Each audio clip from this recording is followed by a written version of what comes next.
రాజ్యాంగం ప్రాతిపదికగానే ఈ ఎన్నికలు జరుగుతున్నాయి. ఈ ఎలక్షన్లో వెల్ఫేర్ అండ్ డెవలప్మెంట్ అనేది పక్కకు పోయింది. ఈ ఎన్నికలు ఇంకా వెల్ఫేర్ అండ్ డెవలప్మెంట్ చుట్టూత చర్చలు జరగడం లేదు, జరగదు. ఈ ఎన్నికల్లో welfare and development is irrelevant. The relevance is that కాన్స్టిట్యూషన్ని మార్చాలన్నా మార్చకూడదా? మార్చాలనుకుంటే ఎన్డీఏ కూటమి, మార్చకూడదు అని అనుకుంటే ఇండియా కూటమి. ఎటువైపు నిలబడాలనో ఈ దేశంలో ఉండే దళితులు, గిరిజనులు, బలహీన వర్గాలు, మైనారిటీలు నిర్ణయించుకోండి. నరేంద్ర మోడీ గారు, అమిత్ షా గారు, మీరు పెద్ద పెద్ద పదవులు చేసినారు, మీరు చాలా పెద్దవాళ్ళు, నేను కాదనను.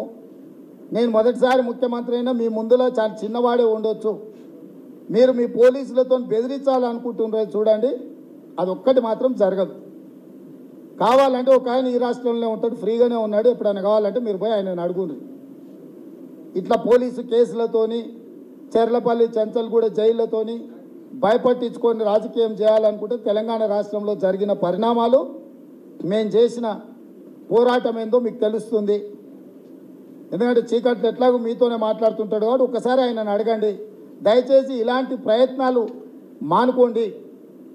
మీరు చాలా పెద్దవాళ్ళు, మీరు మీ సిద్ధాంతం చెప్పుకోండి. మేము చెప్తున్నాం మీ సిద్ధాంతము, మీ విధానాన్ని మేము చెప్తున్నాము, ఆధారాలు బయట పెట్టినాము. ఇప్పటి వరకు అట్లాంటి ఆలోచనే లేదు. ఈ భూమి ఆకాశాలు ఉన్నంత వరకు ఈ రాజ్యాంగం ఇట్లనే ఉంటుందని మోడీ గారు నిన్న చెప్పినట్టు. మరి మీ అభిమాన నాయకుడు అటల్ బిహారీ వాజ్పేయి గారు ప్రధానమంత్రిగా తీసుకున్న నిర్ణయాలు ఈరోజు గెజిట్ నోటిఫికేషన్స్ను, జస్టిస్ వెంకటాచలయ కమిషన్ వివరాలను ఈరోజు ప్రపంచాన్ని ముందు నేను చర్చకు పెడుతున్నా. దీని మీద పూర్తి స్థాయిలో మీడియా వాళ్ళు కూడా చర్చకు తీసుకోవాలి. ఇది దేశం యొక్క ప్రజాస్వామిక మనుగడకే ప్రమాదము. ఈ ప్రమాదం నుంచి బయటపడేసే బాధ్యత ఫోర్త్ ఎస్టేట్ కూడా ఉన్నది. ఇది నా ఒక్కడి కోసమో, నా పార్టీ కోసమో చేస్తున్న వాదన కాదు. ఈ దేశంలో ఉన్న 144 కోట్ల ప్రజల కోసం కాంగ్రెస్ పార్టీ పడుతున్న తాపత్రయము.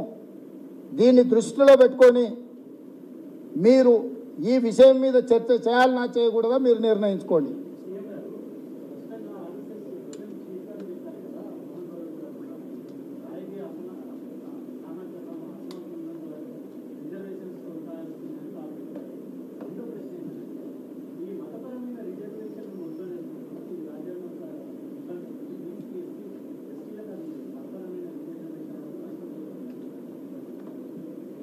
ఈ దేశంలో మతపరమైన రిజర్వేషనే లేదు, మీ అపోహ. ముస్లింలకు ఇచ్చిన రిజర్వేషన్ బీసీ ఈ గ్రూప్ కింద ఇచ్చారు. మీ దేశాన్ని ప్రమాదం వైపు నెట్టకండి. ఏబిసిడిఈ డి వరకు ఈ వరకు రిజర్వేషన్లు ఉన్నాయి. బీసీ ఈ గ్రూప్లో వాళ్ళకి రిజర్వేషన్లు ఇచ్చారు. ఈ రిజర్వేషన్ల కంటే చాలా ముందే దూదేకులకు వాళ్ళందరికీ కూడా రిజర్వేషన్లు ఉన్నాయి. ఒకవేళ కావాలంటే మీరు ఎవరికైనా అవగాహన లేకపోతే దానికి అవగాహన ఉన్న రాజ్యాంగం పట్ల కొంత అవగాహన ఉన్న న్యాయ నిపుణులతో మీరు సంప్రదించండి. ప్రజల్ని తప్పుదోవ పట్టించి ఎమోషన్స్తోని ఆడుకోవాలని చూస్తున్నారు. ఇంత మాట్లాడే వీళ్ళు గోవధకు వ్యతిరేకమైన వాళ్ళు.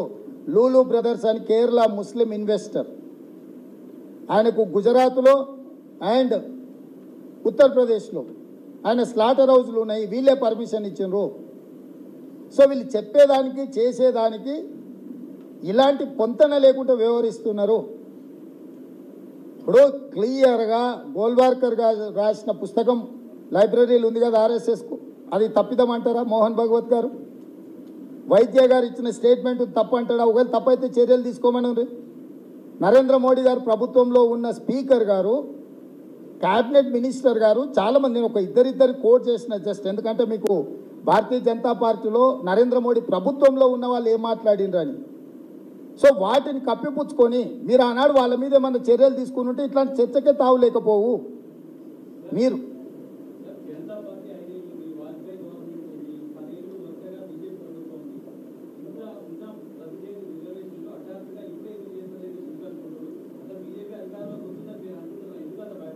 నేను భయపడట్లేదు, సమాజాన్ని వాళ్ళు భయపెడుతున్నారు. 400 సీట్లు ఎప్పుడైతే అడుగుతున్నారో నేను అందుకే చెప్పిన, రాజ్యాంగం యొక్క పరిమితులు చెప్పిన 2/3 మెజారిటీ ఉంటే తప్ప ఈ కాన్స్టిట్యూషన్లో ఈ అమెండ్మెంట్ చేయలేరు.